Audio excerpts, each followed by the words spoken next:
Father Martin Rayappan, ബഹുമാനം നിറഞ്ഞ ഇന്നത്തെ ഞങ്ങളുടെ വിശിഷ്ടാതിഥി റവറൻ ഫാദർ ലിൻഡോ, ബഹുമാനം നിറഞ്ഞ സിസ്റ്റേഴ്സ്, ബഹുമാനം നിറഞ്ഞ പ്രധാന അധ്യാപകരെ, എൻ്റെ സഹപ്രവർത്തകരെ, 11 വർഷമായി ചാലിൽ ഇടവകയിൽ 11ാം ക്ലാസ്സിൽ മതബോധനം പഠിപ്പിക്കുന്ന ഒരു അധ്യാപികയാണ്. അതോടൊപ്പം തന്നെ ഹൈസ്കൂൾ ടീച്ചറുമാണ് ഞാൻ. അച്ഛൻ്റെ ക്ലാസ് കേട്ടപ്പോൾ ഞാൻ എൻ്റെ ജീവിതത്തിലേക്ക് മാത്രമാണ് നോക്കിയത്. 11 വർഷക്കാലം ഞാൻ കുട്ടികളെ പഠിപ്പിച്ചത് സത്യസന്ധമായിരുന്നോ, ആത്മാർത്ഥമായിരുന്നോ, ആഴത്തിലുള്ള വിശ്വാസത്തിലായിരുന്നോ എന്ന് ഞാൻ എന്നെ തന്നെ വിചിന്തനം ചെയ്തു. ആത്മീയമായി എനിക്ക് എന്ത് വളർച്ചയാണുള്ളത് എന്ന് ഞാൻ ചിന്തിച്ചു നോക്കിയപ്പോൾ ഞാൻ ആകെ മനസ്സിലാക്കിയത്, ഞായറാഴ്ച കുർബാനയിൽ വരുന്നു, സ്കൂളിൽ ക്ലാസ് എടുക്കുന്നതുകൊണ്ട് നന്നായിട്ട് കുട്ടികൾക്ക് ക്ലാസ് കൊടുക്കുന്നു, പ്രത്യേകിച്ച് സന്ധ്യപ്രാർത്ഥന ഒരു ജപമാല ചെല്ലും, അത്യാവശ്യം ബൈബിള് വായിക്കും, പിന്നെ ആരോടും പ്രത്യേകിച്ച് ദേഷ്യമോ വെറുപ്പൊന്നുമില്ല, പറ്റുന്ന നന്മ ചെയ്യും, കടന്നു പോകും.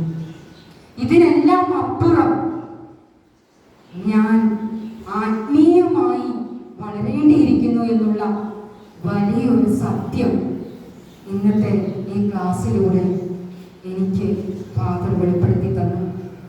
എൻ്റെ ഹൃദയത്തിൽ നിന്നും എൻ്റെ ജീവിതകാലത്തിനിടയിൽ ഇത്രയും നല്ലൊരു പുരോഹിതനെ കണ്ടുമുട്ടാൻ സാധിച്ചതിൽ ഞാൻ അഭിമാനിക്കുന്നു. എൻ്റെ ഹൃദയത്തിൽ നിന്നും ഫാദർ പ്രതീക്ഷ.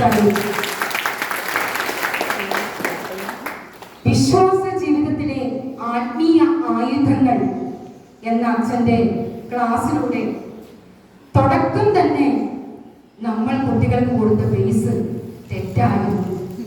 വിശുദ്ധ കുരിശ് ഞാനും നിങ്ങളും വരച്ചത് ഇങ്ങനെയായിരുന്നു, ഒരാള് പോലും ശരിയാക്കിയില്ല എന്ന് അച്ഛൻ പറഞ്ഞു. ഇന്നു മുതൽ നമ്മൾ ജീവിതത്തിലെ ഏറ്റവും ആദ്യത്തെ ബേസ് തന്നെ ഞാനും നിങ്ങളും മാറ്റി വരയ്ക്കേണ്ടിയിരിക്കുന്നു. വിശുദ്ധ കുരിശ് വരയ്ക്കുമ്പോൾ ഇന്നു മുതൽ മാറ്റി വരയ്ക്കുക. വിശുദ്ധ കുർബാന നിയോഗം വെച്ച് കാണണമെന്ന്, നിയോഗം വെച്ച് അർപ്പിക്കണമെന്ന് ഫാദർ നമുക്ക് പറഞ്ഞു തന്നു. ധാരാളം വീഡിയോ ക്ലിപ്പിലൂടെ നമ്മുടെ മനസ്സിലേക്ക് ആഴത്തിൽ കാര്യങ്ങൾ അവതരിപ്പിക്കുവാൻ അച്ഛന് സാധിച്ചു. സ്വന്തം ജീവിത അനുഭവങ്ങളിലൂടെയാണ് അച്ഛൻ നമ്മളെ കൊണ്ടുപോയത്. ഉച്ചയ്ക്ക് ശേഷം ആരെയും ഓർക്കാതെ വളരെ ഹൃദയസ്പർശകമായ ജീവിത അനുഭവങ്ങൾ, ടച്ചിങ്, നെഗറ്റീവ് എനർജിയെ നമുക്ക് എങ്ങനെ പോസിറ്റീവ് എനർജി ആക്കി മാറ്റാം എന്ന വലിയ സത്യമാണ് നമുക്ക് അച്ഛൻ കാണിച്ചു തന്നത്. അതുപോലെ തന്നെ കൂദാശകൾ നമ്മുടെ സംരക്ഷണത്തിന്റെ ആയുധങ്ങളാണെന്ന് അച്ഛൻ നമുക്ക് പറഞ്ഞു തന്നു. 7 കൂദാശകൾ നമ്മുടെ കുട്ടികളെ പഠിപ്പിക്കുന്നുണ്ടെങ്കിലും അത് ജീവിതത്തിൽ നമ്മുടെ സംരക്ഷണമാണെന്ന് അച്ഛൻ നമുക്ക് കാണിച്ചു തന്നു. പരിശുദ്ധ അമ്മയെക്കുറിച്ചും ജപമാലയെക്കുറിച്ചും അമ്മ നമുക്ക് നൽകുന്ന കൃപകളെക്കുറിച്ചും അച്ഛൻ ആഴത്തിൽ പഠിപ്പിച്ചു തന്നു. അതുപോലെ സഭയിലെ വിശുദ്ധരെ കുറിച്ച് ഏറ്റവും എനിക്ക് പുതിയതായി തോന്നിയത് ശുദ്ധീകരണ ആത്മാക്കളോടുള്ള ഭക്തിയെ കുറിച്ച് പറഞ്ഞപ്പോഴാണ്. ശരിക്കും അതൊക്കെ എന്നെ സംബന്ധിച്ച് ഒരു പുതിയ അറിവായിരുന്നു. അതുപോലെ തന്നെ നമുക്കൊരു സ്പിരിച്വൽ ഫാദർ ഉണ്ടായിരിക്കണമെന്നും, നമ്മളെ ഗൈഡ് ചെയ്ത് നയിക്കാൻ ഒരു സ്പിരിച്വൽ ഫാദർ ഉണ്ടാകണമെന്നും, ദിവസവും ദൈവവചനം വായിക്കണമെന്നും, ബൈബിൾ വായിക്കുന്നതിന്റെയും വചനം വായിക്കുന്നതിന്റെയും ജ്ഞാന പുസ്തകങ്ങൾ വായിക്കുന്നതിന്റെയും ഈശോയോടുള്ള ഭക്തിയെയും, ഈശോയുടെ തിരുത്തോളിനോടുള്ള ഭക്തിയെയും, ദിവ്യകാരുണ്യത്തോടുള്ള ഭക്തിയെയും, എന്തിനേറെ പറഞ്ഞ് എനിക്ക് വാക്കുകൾ കിട്ടുന്ന അത്രയും ആഴത്തിൽ ആത്മീയമായി നമ്മൾ എങ്ങനെ വളരണമെന്നും അച്ഛൻ പറഞ്ഞു. നിങ്ങൾക്കുള്ളതേ നിങ്ങൾക്ക് കുട്ടികൾക്ക് കൊടുക്കാൻ പറ്റുകയുള്ളൂ എന്ന്. സത്യസന്ധമായി പറഞ്ഞാൽ ഇന്നത്തെ ക്ലാസ് മിസ്സായവർക്ക് വലിയൊരു നഷ്ടമാണ്. എനിക്കറിയാം, ഈ ക്ലാസ് കഴിഞ്ഞ് നിങ്ങൾക്ക് എല്ലാവർക്കും ഇന്നു മുതൽ ജീവിതത്തിൽ വേറൊരു കാഴ്ചപ്പാടായിരിക്കും ആത്മീയ ജീവിതത്തിൽ. തീർച്ചയായും ഞാൻ ഒത്തിരി ദീർഘിപ്പിക്കുന്നില്ല. എന്നിൽ നിക്ഷിപ്തമായിരിക്കുന്ന കടമ ഇന്നത്തെ നമ്മുടെ വിശിഷ്ട അതിഥിയായി നമുക്കൊരു പുതിയ ആത്മീയ ഉണർവും ഉന്മേഷവും നൽകിയ റവറൻ ഫാദർ ലിൻഡോ SJക്ക് എല്ലാവരുടെ പേരിലും, ഇവിടെ കൂടിയിരിക്കുന്ന എല്ലാവരുടെ പേരിലും, പ്രത്യേകിച്ച് മേഖലാ ഡയറക്ടർ ഫാദർ മാർട്ടിൻ അച്ഛൻ്റെ പേരിലും, നിങ്ങളുടെ ഓരോരുത്തരുടെ 1000 നന്ദിയുടെ നറുമലരുകൾ ഏറ്റവും സ്നേഹത്തോടെ ഞാൻ അർപ്പിക്കുന്നു. നമ്മുടെ ആരംഭം മുതൽ നമ്മുടെ കൂടെയായിരുന്ന നമ്മുടെ മേഖലാ ഡയറക്ടർ അച്ഛനോട് എനിക്കൊരു കാര്യം പറയാനുള്ളത്, അച്ഛൻ ചെയ്തത് ജീവിതത്തിൽ ചെയ്ത ഏറ്റവും വലിയൊരു കാര്യമായിട്ടാണ് എനിക്ക് തോന്നുന്നത്.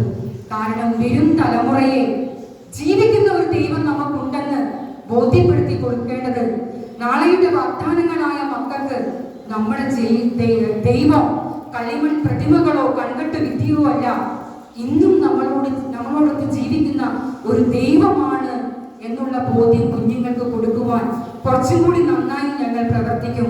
അച്ഛൻ എടുത്ത എഫേർട്ടിനും ഇങ്ങനെ ഒരു വലിയൊരു സംരംഭം ഞങ്ങൾക്കായി കാഴ്ചവെച്ച് തന്ന മേഖലാ ഡയറക്ടർ ബഹുമാനം നിറഞ്ഞ മാർട്ടിനച്ഛന് ഇവിടെ കൂടിയിരിക്കുന്ന എല്ലാവരുടെ പേരിലും ഏറ്റവും സ്നേഹത്തോടെ ഹൃദയത്തിന്റെ ഭാഷയിൽ ഞാൻ നന്ദി പ്രകാശിപ്പിക്കുന്നു. ചെറിയൊരു വചന സന്ദേശം നൽകി ഇന്നത്തെ ഉദ്ഘാടന കർമ്മം നിർവഹിച്ച ബഹുമാനം നിറഞ്ഞ റവറന്റ് ഫാദർ ജോയ് പൈനാട്, അദ്ദേഹത്തിന്റെ മഹനീയ സാന്നിധ്യം നമുക്ക് വളരെയധികം അനുഗ്രഹമായിരുന്നു. ഈ അവസരത്തിൽ ഞാൻ അദ്ദേഹത്തെയും ഏറ്റവും സ്നേഹത്തോടെ നന്ദിയോടെ ഓർക്കുന്നു. എല്ലാത്തിനും ഉപരി ഞാൻ ഈ കണ്ണൂർ ഈ പല മീറ്റിങ്ങുകൾക്ക് വരുമ്പോഴും ഞാൻ ശ്രദ്ധിക്കുന്ന ഒരു മുഖമാണ് ഈ ഇരിക്കുന്ന സാറിൻ്റെത്. എനിക്ക് സാറുമായിട്ട് വലിയ ആത്മീയമായിട്ടുള്ള ഒരു ഫ്രണ്ട്ഷിപ്പ് സൗഹൃദമോ ഒന്നും എനിക്കില്ല. പലരുടെ പേരിൽ ഞാൻ ഈ സാറിന്റെ നമ്പർ സേവ് ചെയ്ത് വെച്ചിട്ടുള്ളത് കൊണ്ട് വാട്സാപ്പിൽ സാറിന്റെ സ്റ്റാറ്റസ് ഒക്കെ കാണാം.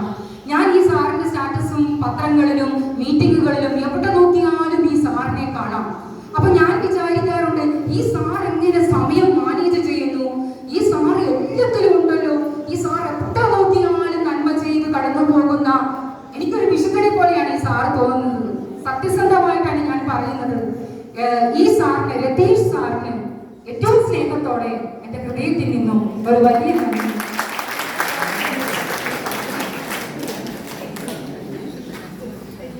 അവനും അവൾക്കും വിശുദ്ധയാകാമെങ്കിൽ എനിക്ക് എന്തുകൊണ്ട് ഒരു വിശുദ്ധയായിക്കൂടാ എന്ന് പറഞ്ഞ ആരാണ്?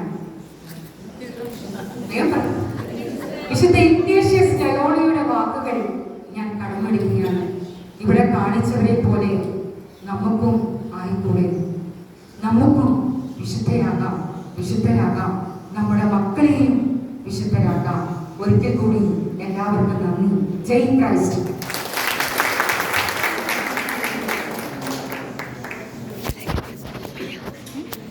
സ്റ്റോപ്പ് ചെയ്യാം.